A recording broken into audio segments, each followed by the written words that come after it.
सो कल हम लोगों ने एक्सरसाइज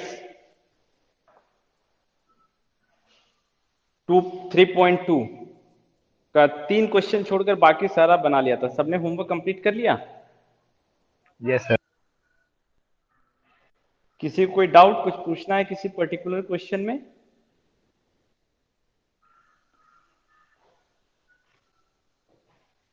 कुछ पूछना है किसी को? नहीं? अंकुर बना लिए होमवर्क? अंकुर आवाज आ रही है? अंकुर यस सर। होमवर्क बन गया? बन गया, लास्ट में बचा हुआ है एक दो क्वेश्चन। कौन सा क्वेश्चन बचा हुआ है? लास्ट का। लास्ट का कौन सा? 21-22? हम्म। और उसके पहले सारा बन गया? 17, 16, हाँ, ये 15? सब बना लिया। ये ओके। दोनों भी बन जाएगा सर, मतलब थोड़ा रात में लेट हो गया था हाँ तो हाँ, नहीं बना। अच्छा चलो ठीक है। संयुक्ता सारा बन गया होमवर्क?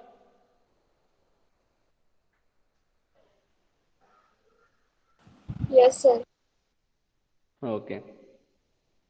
सौम्या होमवर्क बन गया? Yes sir.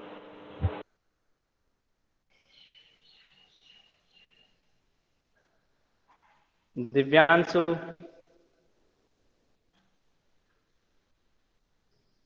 दिव्यांशु आवाज आ रही है? यस होमवर्क बना लिए? बन गया होगा सर। होमवर्क बना? हाँ, यस सर। क्या क्या बना लिए होमवर्क में? मैट्रिक्स खत्म है सर। मैट्रिक्स खत्म हो गया है? यस। सब कुछ समझ में आ गया मैट्रिक्स में? कुछ कुछ सर। तो क्लास क्यों नहीं करते हो फिर? हाँ इस समय मोबाइल नहीं रहता सर। दिव्यांशु, उस समय मोबाइल नहीं रहता है? फोन नहीं रहता है सर मेरा। यस। कहाँ कहाँ चला जाता है फोन?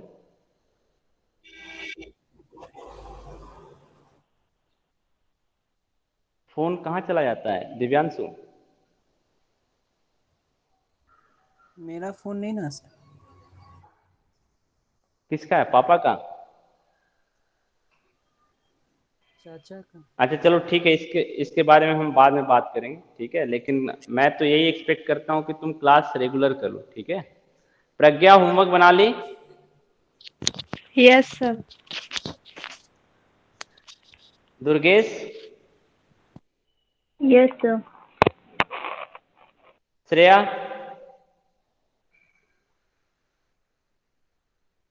Yes sir. ओके चलो, तो किसी को कोई डाउट? शुभम होमवर्क बना लिए?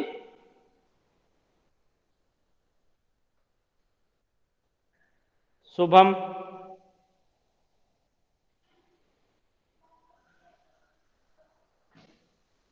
अच्छा चलो ठीक है, हम लोग आगे स्टार्ट करते हैं। तो हम लोगों ने क्वेश्चन नंबर 18 जो है ना वो छोड़ दिया था। सो 18 यस अभी सर, बना कंप्लीट लिया। करते हैं हम लोग। ओके, सो 18 जो है ना हम लोग अभी कंप्लीट करते हैं, क्वेश्चन नंबर 18। सो देखना, मैं सिर्फ कुछ पार्ट, कुछ स्टेप सॉल्व कर दूंगा, बाकी का सारा कैलकुलेशन तुम खुद से करना, ठीक है।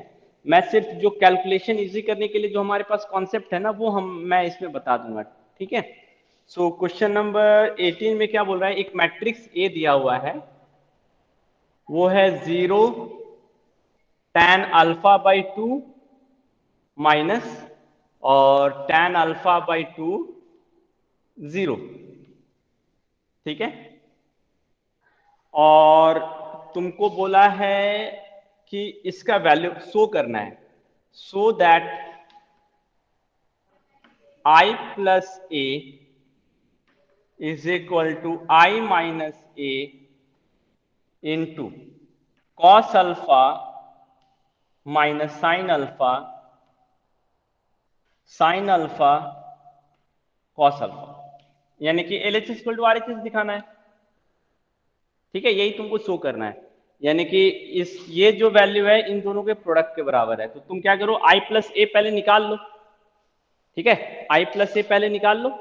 तो I प्लस ए LHS हम लोग सॉल्व कर लेते हैं। LHS क्या है, I plus A. So I, अब यहाँ पे देखो A जो है वो 2x2 ऑर्डर का है, तो आइडेंटिटी और मैट्रिक्स भी मेरा 2x2 ऑर्डर का होगा।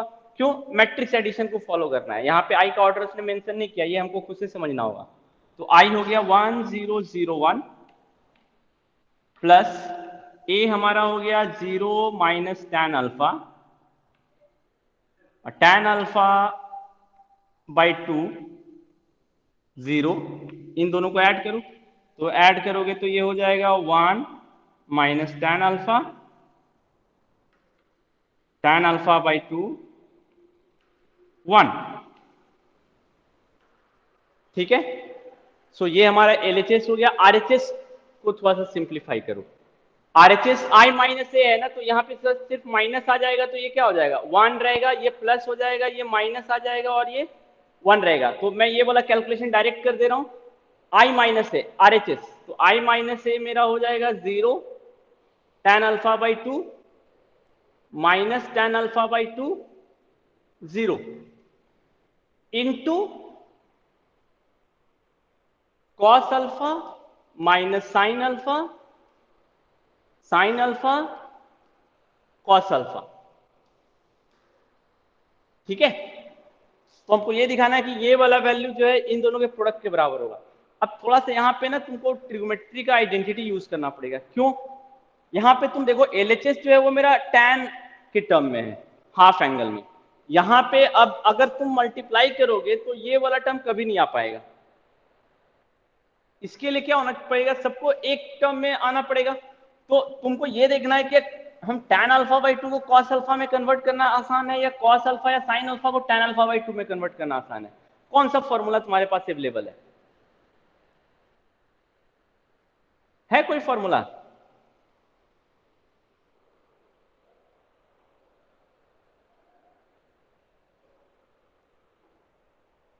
कोई फॉर्मूला है? यस सर, साइन और कॉस को 10 में चेंज करने के लिए साइन 2 थीटा वाला फॉर्मूला। साइन 2 थीटा वाला, yes. So 0 tan alpha by 2 minus tan alpha by 2 0, और इसको हम कन्वर्ट कर देंगे cos अल्फा को tan अल्फा बाई 2 में। तो 1 minus tan square alpha by 2 by 1 plus tan square alpha by 2 minus 2 tan alpha by 2 by 1 plus tan square alpha by 2, फिर sine alpha का formula 2 tan alpha by 2 by 1 plus tan square alpha by 2, और cos alpha हो जाएगा 1 minus tan square alpha by 2 half angle formula by 1 plus tan square alpha by 2। अब इन दोनों को multiply कर दो, इन दोनों को मल्टीप्लाई कर दोगे तो ये टर्म तुम्हारा आ जाएगा। यही था, सिर्फ मल्टीप्लाई कर दो। अब यहाँ पे थोड़ा सा लेंदी है ना, तो तुम क्या कर सकते हो, tan अल्फा बाई 2 को x मान सकते हो, तो कैलकुलेशन तुम्हारा आसान हो जाएगा, है ना। तो ये क्या दिखने लगेगा 1x माइनस एक्स, क्योंकि हर जगह tan अल्फा बाई 2 ही है, तो अगर एक सिंगल टर्म मान ले तो मेरा कैलकुलेशन थोड़ा सा और इजी दिखने लगेगा ना। 0 into 1 minus x square by 1 plus x square, 2x by 1 plus x square minus 2x by 1 plus x square and 1 minus x square by 1 plus x square. अब मल्टीप्लाई करना थोड़ा सा और आसान हो जाएगा, है ना। तो हमको ये किसके बराबर लाना है, 1 माइनस एक्स बाई एक्स और 1 इसके बराबर लाना है। तो अब इसको मल्टीप्लाई करना आसान है ना, मल्टीप्लाई कर सकते हो ना इसको। अब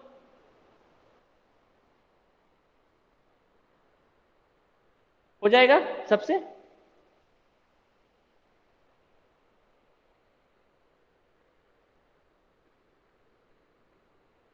छोड़ दूं मैं यहाँ पर, ये मल्टीप्लाई कर लोगे ना खुद से? Yes sir. तो ये कैलकुलेशन तुम खुद से कर लेना, ठीक है। मल्टीप्लाई कर दोगे तो LHS के बराबर मेरे ख्याल से आ जाना चाहिए। हाँ बोलो शुभम। RHS साइड में I माइनस ए है। I माइनस ए, तो I माइनस ए कितना हो जाएगा शुभम, कैलकुलेट करो ना। मैंने डायरेक्ट कर दिया थोड़ा सा, यहाँ इधर I RHS प्लस side- यहाँ माइनस। हाँ RHS RHS साइड तो 1 माइनस 0 तो 1, सॉरी हाँ, ये मैंने कैलकुलेशन, तो यहाँ 1 आ जाएगा, बाकी ठीक है, ये 1 आ जाएगा, ये 1 आ जाएगा, है ना, ये 1 आ जाएगा, ठीक है। अब ठीक है, ठीक है शुभम, यस सर। ओके। सो ये क्वेश्चन नंबर तुम्हारा 18। अब नेक्स्ट आते हैं हम लोग।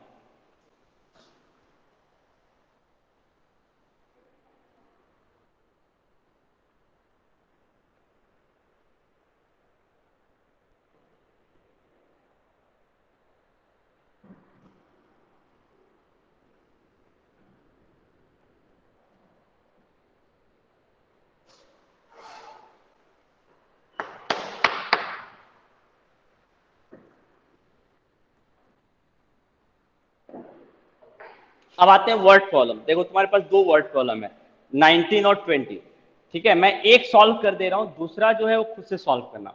यानी कि हमको जो क्वेश्चन दिया हुआ है वो मैट्रिक्स मल्टीप्लिकेशन और एडिशन के कॉन्सेप्ट का यूज करके सॉल्व करना है, ठीक है। इस क्वेश्चन को हम क्लास 9th और 10th 8 में भी सॉल्व कर सकते हैं, बट हमको वो मेथड यूज नहीं करना है, ठीक है। सो ये ध्यान रखना।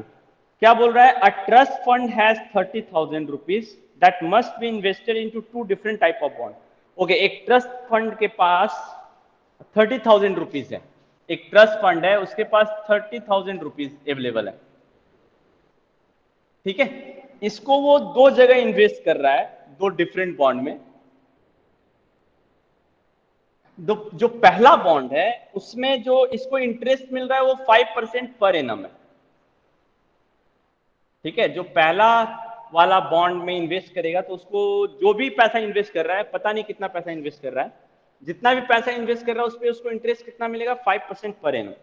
And the second bond page 7% interest per annum. Second bond में उसको 7% पर एनम इंटरेस्ट मिल रहा है, ठीक है।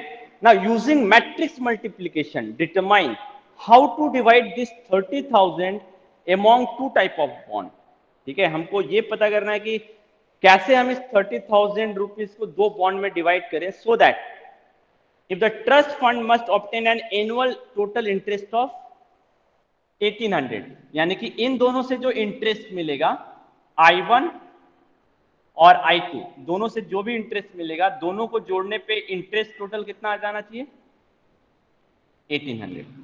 क्वेश्चन सबको समझ में आ गया?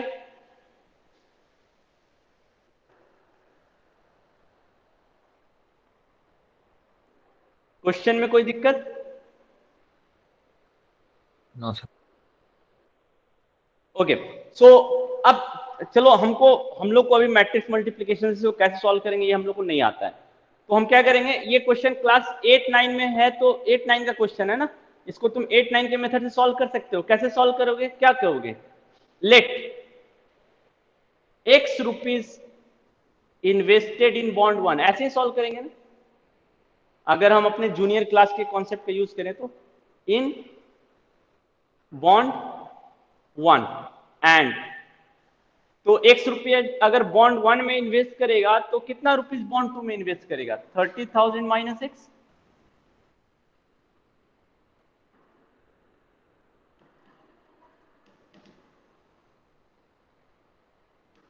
ठीक है। अब दोनों बॉन्ड का कैलकुलेशन करो, बॉन्ड 1 और बॉन्ड 2। बॉन्ड 1 में उसको इंटरेस्ट कितना मिल रहा है, 5% पर एनम, तो इंटरेस्ट I1 का वैल्यू कितना होगा, तो x इंटू 5 इंटू 1/100, यानी कि 5x/100, ये इंटरेस्ट आएगा बॉन्ड 1 से, ठीक है। बॉन्ड 2 से कितना इंटरेस्ट आएगा उसको, I2 का वैल्यू जो हो जाएगा वो हो जाएगा 30,000 क्लास मेरा इसमें क्लास कर 30,000 माइनस एक्स इंटू 7 इंटू 1/100। सो I2 का वैल्यू कितना हो जाएगा? 30,000 माइनस एक्स इंटू 7/100। आया समझ में सबको?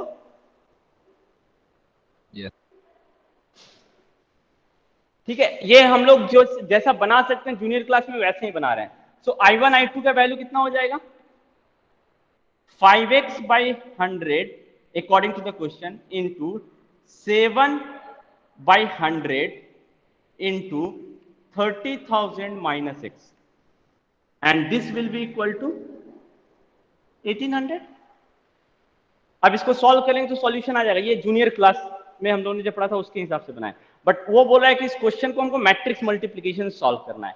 तो ये जो फाइनल आंसर है यानी कि यही मेरा मैट्रिक्स में होना चाहिए, ऐसा हम बोल सकते हैं। हम लोग क्या है ना कि नीचे से ऊपर की ओर जाएंगे तो हम लोग पता चल जाएगा कि मैट्रिक्स कैसा बनना चाहिए। ठीक है, तो हम लोग कॉन्सेप्ट हम लोग पहले अपने जूनियर क्लास के मेथड के हिसाब से बना लिए, अब वहां से मैट्रिक्स कंस्ट्रक्ट कर रहे हैं। तो एक बार जब आइडिया आ जाएगा ना तुमको अपने आप पता चल जाएगा कि कौन कौन सी मैट्रिक्स कहाँ होनी चाहिए।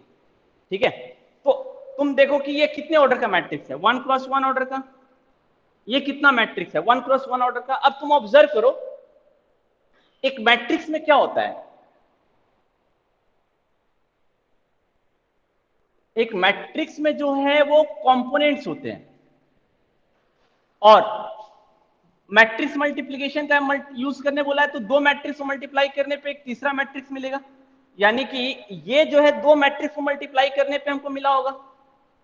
तो जो रिजल्टेंट मैट्रिक्स है वो कितने ऑर्डर का आया? 1x1 ऑर्डर का। तो हमको पता करना पड़ेगा ये दोनों मैट्रिक्स किस किस ऑर्डर का होगा। तो अब ये तुम देखो कि तुम्हारे मैट्रिक्स में जो कंपोनेंट होता है, ठीक है, तुम्हारी जो मैट्रिक्स में कंपोनेंट होगा वो क्या क्या होगा, क्योंकि मैट्रिक्स में जो एंट्री होती है वो कुछ भी हो सकती है ना। तो यहां पे तुम्हारे हिसाब से एंट्री क्या है? दो चीज है ना, एक प्रिंसिपल अमाउंट और दूसरा इंटरेस्ट। बोल सकते हैं यहां पे जो एंट्री है वो दो तरह की एंट्री है, एक प्रिंसिपल अमाउंट और दूसरा इंटरेस्ट।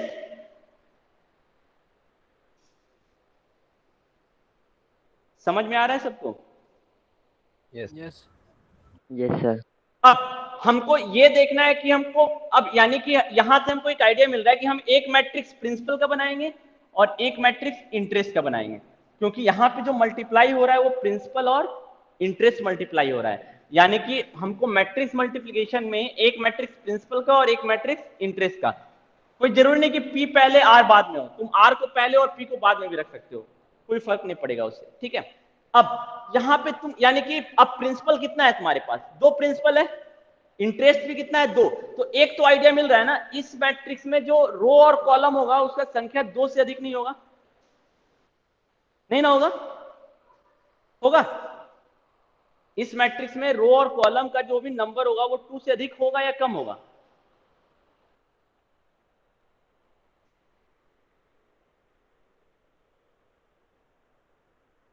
हाँ बताओ।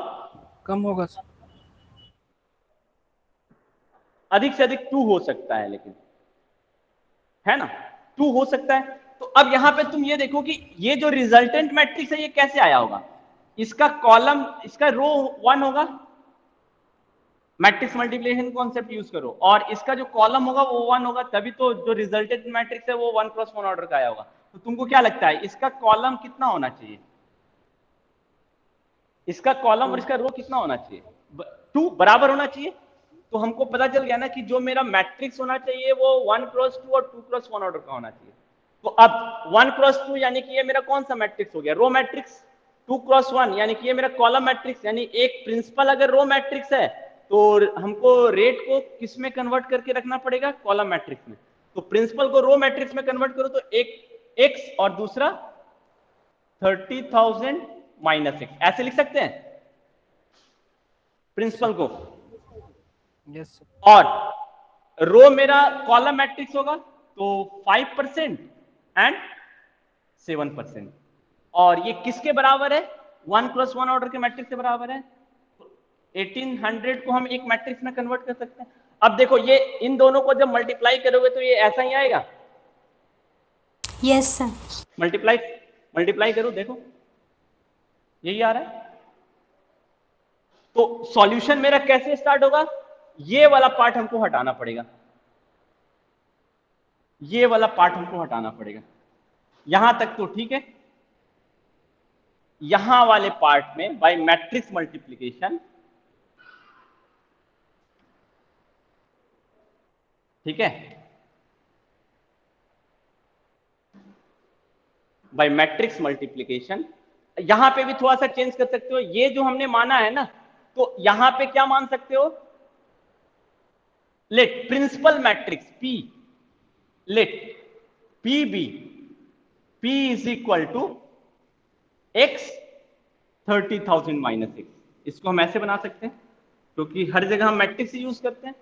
मान लेते हैं मेरा प्रिंसिपल वाला मैट्रिक्स ये होगा, ये मेरा बॉन्ड 1 का है और ये मेरा बॉन्ड 2 का है, और रेट वाला मैट्रिक्स कैसे डिनोट करेंगे? ऐसे 5% एंड 7%। ये मेरा बॉन्ड 1 का रेट है, ये मेरा बॉन्ड 2 का रेट है। Now by using matrix multiplication we can write P into R is equal to 1800। अब P का वैल्यू पुट कर दो, R का वैल्यू पुट कर दो, ये 1800 के बराबर। सबको समझ में आया कैसे हम लोगों ने एक प्रॉब्लम को मैट्रिक्स मल्टीप्लिकेशन में कन्वर्ट किया? यस। किसी को कोई डाउट है? अब बन जाएगा ना। अब दो मैट्रिक्स को कंपेयर कर दो तो ये इसके बराबर होगा क्योंकि मैट्रिक्स एलिमेंट बराबर होता है। तो अब वो तुम्हारे क्लास 9th का इक्वेशन मिल जाएगा, है ना। तब ये बराबर हो जाएगा 5x/100 plus 7/100 into 30,000 minus x. 30,000 minus x is equal to 1800। अब ये सॉल्व हो जाएगा। हाँ, कुछ पूछना है किसी को?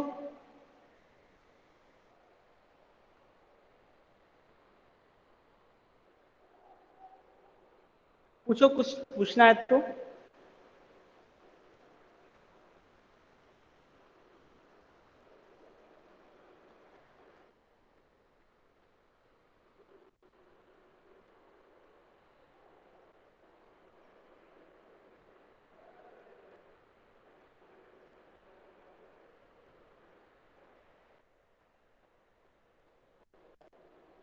हाँ पूछो। नहीं, सबको समझ आ गया? सबको ये समझ में आ गया? Yes sir. ओके, तो जो क्वेश्चन नंबर 20 है ये तुम्हारा होमवर्क है। 20 को खुद से बनाना पड़ेगा using matrix algebra. Matrix multiplication भी नहीं है, ये तो और इजी है मेरे ख्याल से। ठीक है, तो जो क्वेश्चन नंबर 20 है ये तुम्हारा होमवर्क है। ठीक है, तो ये 20 क्वेश्चन नंबर इस एक्सरसाइज का ये तुम्हारा होमवर्क है। ठीक है, ये खुद से बनाओगे।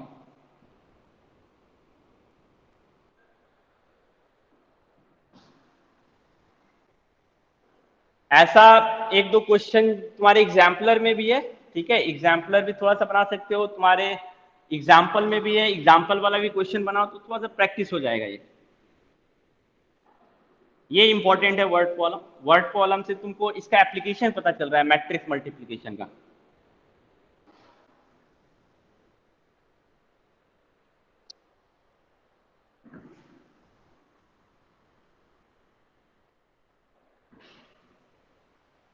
Okay, next.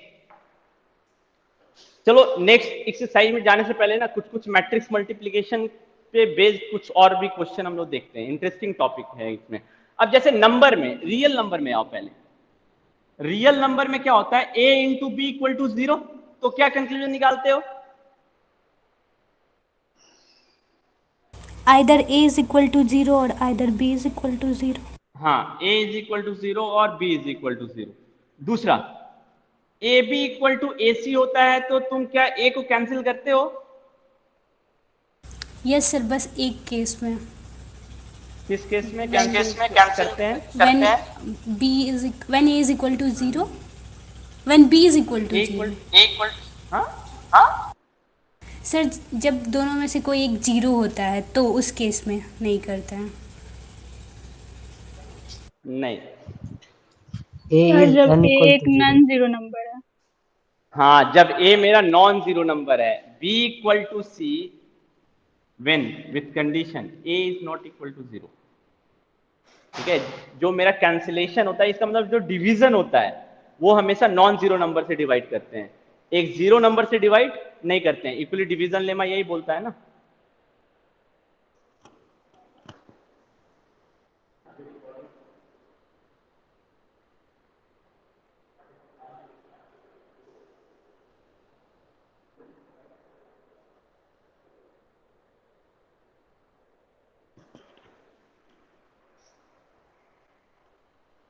ठीक है, सो ये तो रियल नंबर के लिए केस का हो गया। अब मैट्रिक्स में आते हैं, मैट्रिक्स में आते हैं। सो मैट्रिक्स में क्या है, अब दो मैट्रिक्स का मल्टीप्लीकेशन मान लो वैलिड है, ठीक है, ये वैलिड है, ए इंटू बी एग्जिस्ट कर रहा है, और मान लो ए इंटू बी जीरो आ गया, तो क्या कंक्लूजन ये वाला कर सकते हो या नहीं कर सकते हो मैट्रिक्स में? Is it true A equal to zero और बी इक्वल टू जीरो?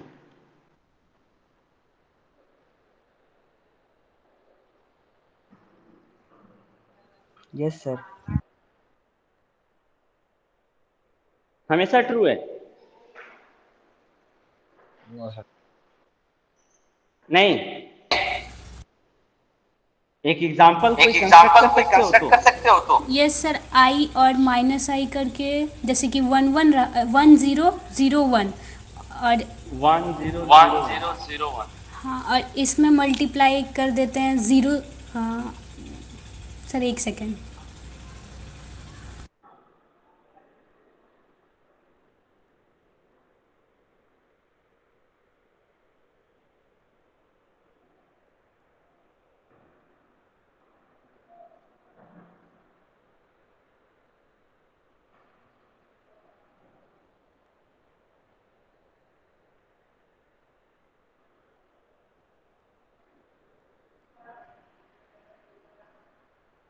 हाँ बोलो कोई।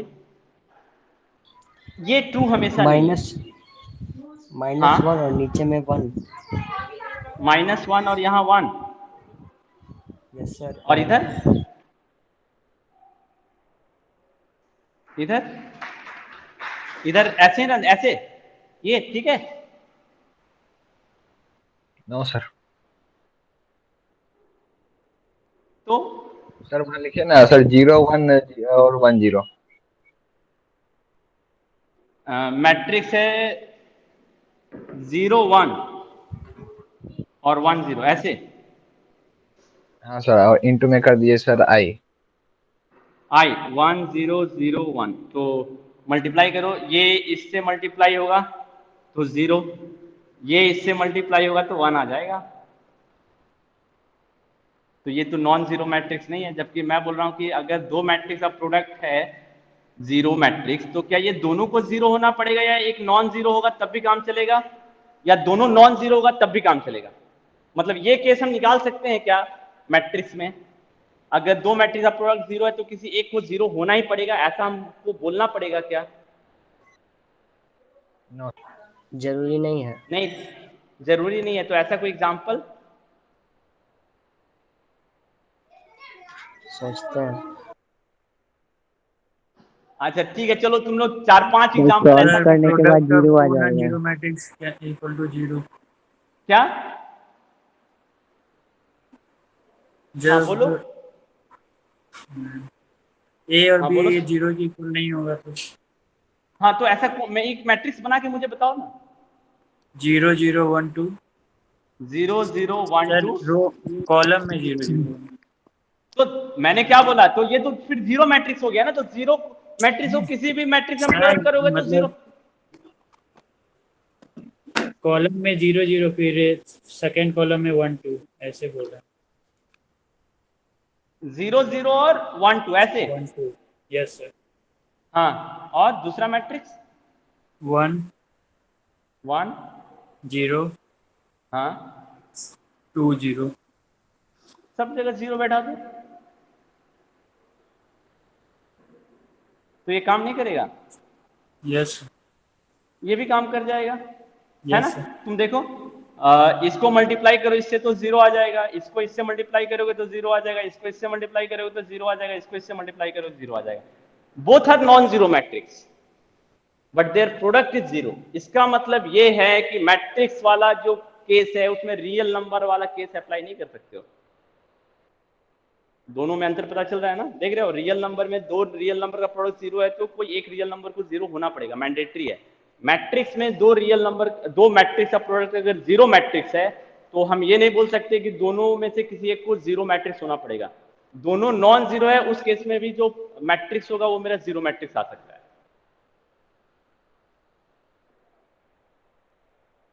समझ में आया सबको?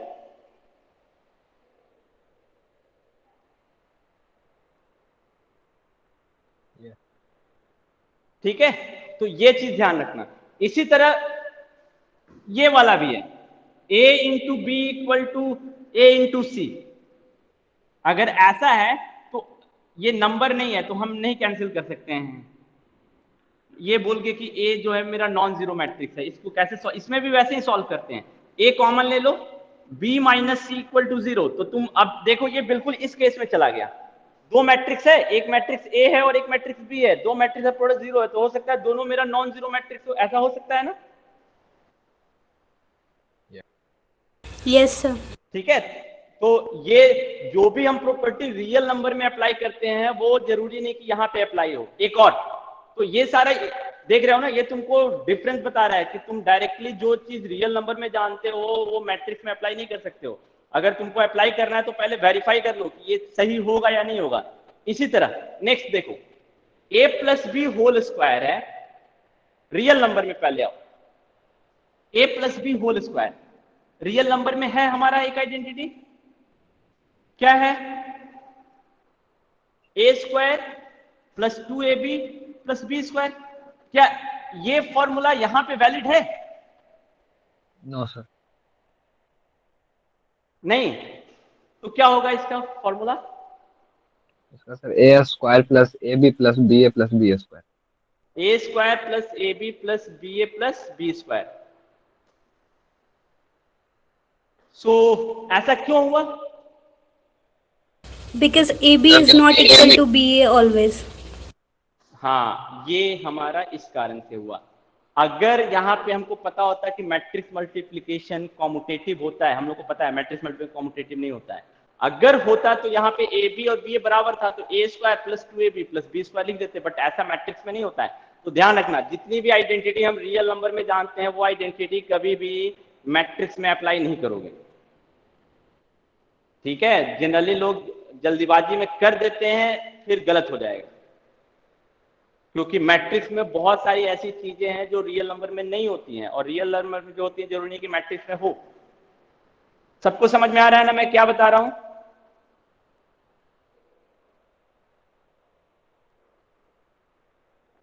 ठीक है, कंफ्यूजन नहीं है किसी को ना? No sir. ओके, अब लेकिन ये वाला जो फॉर्मूला है a plus B whole square equal to a square plus A B plus b equal to b square, ये फॉर्मूला जो है, ये वाला फॉर्मूला मैट्रिक्स में कुछ कंडीशन में अप्लाई कर सकते हैं।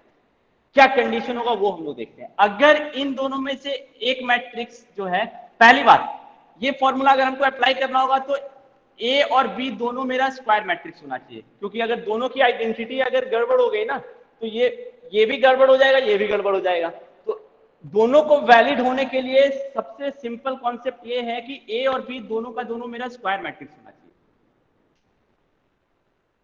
अदरवाइज फिर क्या होगा ना, ये फॉर्मूला ही प्रॉब्लमेटिक हो जाएगा, क्योंकि अगर स्क्वायर मैट्रिक्स नहीं होगा तो हो सकता है ए बी वैलिड हो, बी ए वैलिड ना हो सकता है किसी केस में बी हो, ए बी वैलिड ना हो, क्योंकि हमने देखा था कि जरूरी नहीं कि हमेशा ए बी और बी ए दोनों एग्जिस्ट करें। अगर दोनों को एग्जिस्ट करना है तो क्या होना पड़ेगा, ए और बी दोनों को क्या होना पड़ेगा, स्क्वायर मैट्रिक्स होना पड़ेगा। समझ में आया? तो अब अगर ये फॉर्मूला मुझे अप्लाई करना है मैट्रिक्स में, तो ए और बी में एक कंडीशन आता है। क्या कंडीशन आता है? किसी एक मैट्रिक्स को आइडेंटिटी मैट्रिक्स होना पड़ेगा। अगर इन दोनों में से कोई एक मैट्रिक्स आइडेंटिटी मैट्रिक्स हो गया तो हम इसको लिख सकते हैं ए स्क्वायर, तो अप्लाई करके देख लो, ए इंटू आई इंटू ए प्लस आई स्क्वायर। तो ए स्क्वायर तो निकाल लेंगे, ए इंटू आई पता है हमको, A identity matrix into some any square matrix, A आता है बताया गया है, plus I into A and I को आई से मल्टीप्लाई करोगे तो क्या होगा आई, तो A square plus 2a plus I square हम एक तरह से लिख सकते हैं ना। तो यहाँ पे देखो फॉर्मूला ये वैलिड हो गया, यानी कि अगर इन दोनों में से कोई एक मैट्रिक्स मेरा आइडेंटिटी मैट्रिक्स हो गया तो तुम इस फॉर्मूले को अप्लाई कर सकते हो। कोई कंफ्यूजन?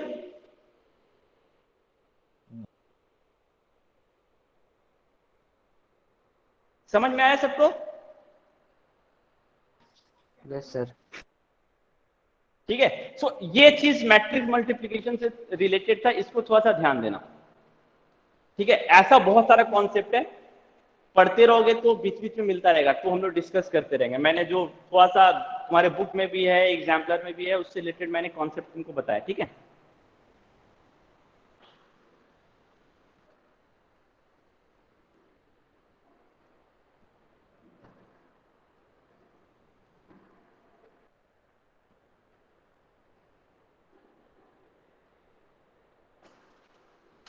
Okay next.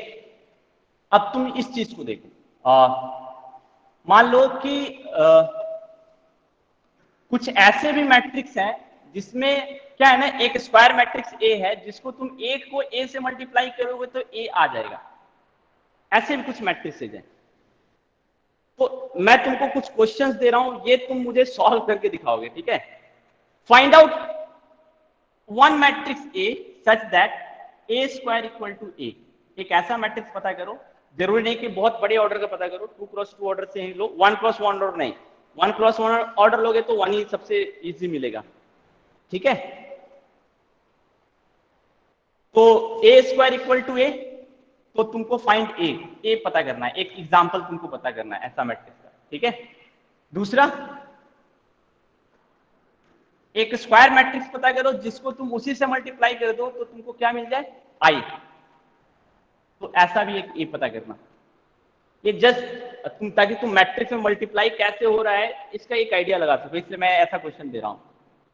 ठीक है, सो चलो ये दो क्वेश्चन पहले सॉल्व करो। ठीक है, ऐसे बहुत तरह के मैट्रिक्स हैं। ठीक है, हम लोग उस पे नहीं देख रहे हैं, बट आवाज नहीं आ रहा है? आ रहा है सर। आ रहा है ना? प्रेम देखो थोड़ा सा कनेक्शन, क्या हुआ सुबह? नो सर, नहीं आ रहा है अभी। नहीं आ रहा है? आ रहा है सर। आधे बच्चे को आवाज आ रही है, आधे बच्चे को आवाज नहीं। हाँ, आ रही है आवाज? Yes sir. सबको आ रहा है ना? प्रेम आवाज आ रहा है? No sir. साहिल, सृष्टि आवाज आ रहा है? सर क्लियर नहीं है आवाज। क्लियर नहीं आ रहा है? ठीक है सर, आगे। सर आवाज ठीक नहीं है आपका। आवाज ठीक नहीं है? आवाज आ गई अब? Yes sir. यस अब आ रहा है, ओके आ रहा है। ओके, सो ये दोनों क्वेश्चन ना तुम्हारा होमवर्क रहेगा। 2x2 में ही पता करना है ऐसा मैट्रिक्स। ठीक है, जिसके लिए A square equal to A हो जाए और A square equal to identity matrix हो जाए।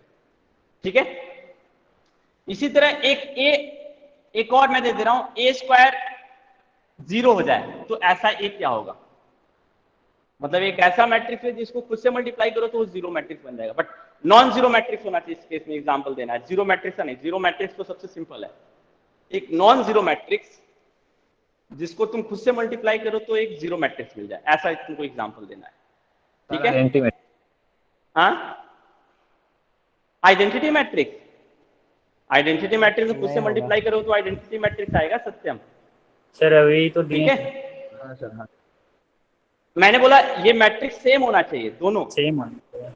हाँ, अब मैं ये कंडीशन पुट कर रहा हूं। ठीक है। सेकंड वाला और सेकंड वाले में ए स्क्वायर, इसमें भी चलो मैं कंडीशन, तुम लोग इजी एग्जांपल ले लोगे, A should not be equal to identity matrix, ठीक है। अब तो ये ध्यान रखना, ठीक है। इसमें भी ऑब्वियसली ये भी आइडेंटिटी मैट्रिक्स और जीरो मैट्रिक्स के बराबर नहीं होना चाहिए, नहीं तो ये एग्जांपल तो ट्रिवियल एग्जांपल है, ठीक है। तो ये तीनों खोजोगे तुम लोग। नेक्स्ट टॉपिक पे आते हैं हम लोग।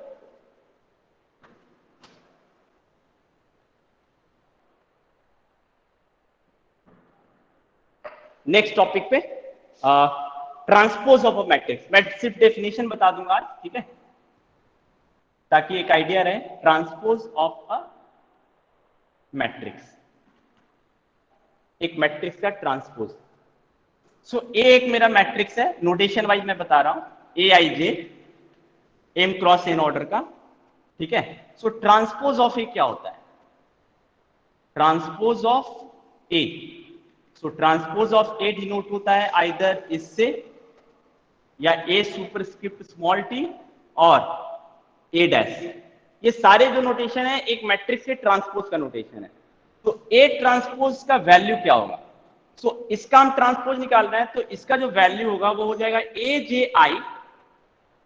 तो इसका मतलब जो रो है वो कॉलम बन गया, और जो सॉरी जो रो है वो कॉलम बन गया, और जो कॉलम है वो रो बन गया। तो इसका ऑर्डर क्या हो जाएगा? चेंज हो जाएगा। तो ए ट्रांसपोज का वैल्यू कितना होगा? A J I M N N cross M, यही होगा।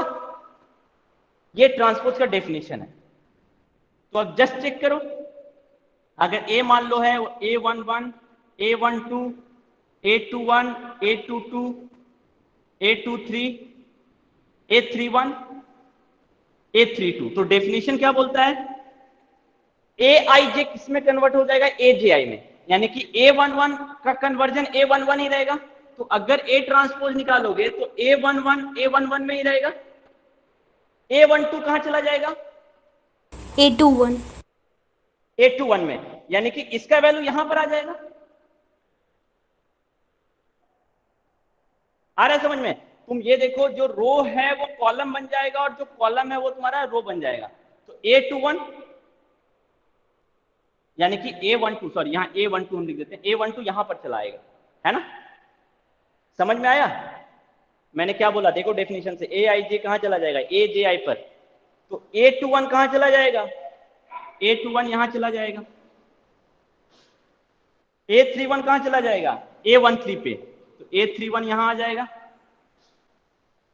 A22 अपने A22 पोजीशन पे ही रहेगा, और A32 कहां चला जाएगा? A23 पोजीशन पे। तो A23 पोजीशन कहां पर? यहां पर, यानी A32 यहां पे आ जाएगा।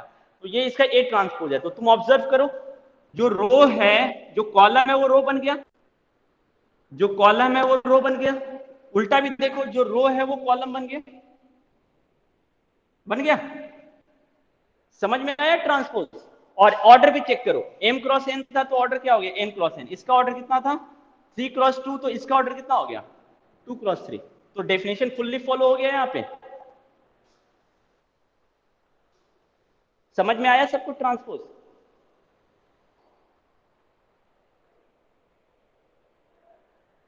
ट्रांसपोज समझ में आया सबको? Yes sir. एक एग्जांपल भी ले लेता हूं मैं। सपोज ए है मेरा, मान लो 1 2 7 9 3 2 6 1 और 0 -1 3 4। तो ये कितने ऑर्डर का है? 3 क्रॉस 4 ऑर्डर का है। मुझे ए ट्रांसपोज अगर निकालना है, तो ए ट्रांसपोज में क्या होगा? जस्ट चेक करो, जो 1 1 2 2 वाला पोजीशन है वो चेंज नहीं होगा। 1 2 वाला पोजीशन 2 1 पे चला जाएगा, 2 1 वाला पोजीशन 1 2 पे चला जाएगा। तो इसका पोजीशन चेंज नहीं होगा। 1 1 है, 2 2 है, 3 3 है, तो इसका पोजीशन चेंज नहीं होगा। चेंज बाकी सबका पोजीशन होगा। तो 1 तो रहेगा ही रहेगा। ये कहां चला जाएगा? एक तरह से इसको ऐसे समझो, जो रो है, कॉलम है, वो रो बन जाएगा। तो ये कॉलम है, तो ये किस में कन्वर्ट हो जाएगा? रो में, यानी 1 3 0 2 2 -1 7 6 3 9 1 4। सबसे इजी। तो ये 4 क्रॉस 3 ऑर्डर का हो गया। ये इसका ट्रांसपोज है। अब तो मेरे ख्याल से समझ में आ गया होगा व्हाट इज ट्रांसपोज।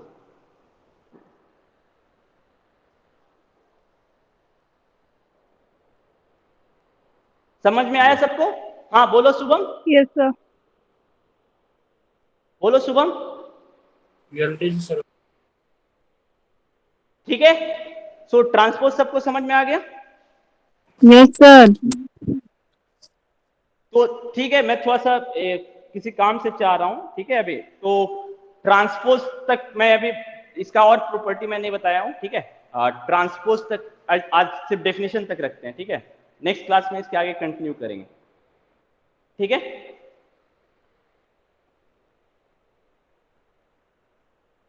तो जो होमवर्क ठीक दिया है हूं सर। मैंने वो बनाना सब कोई, ठीक है। ठीक है सर। ठीक है, क्लास खत्म करते हैं हम लोग। Thank you sir. Okay sir.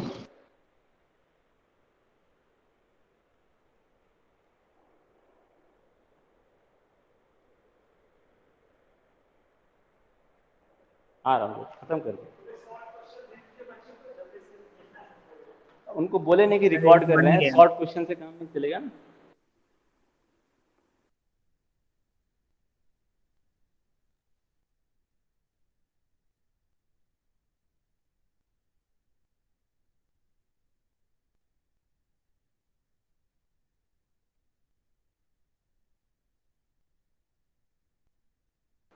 Satyam Sunny leave करो।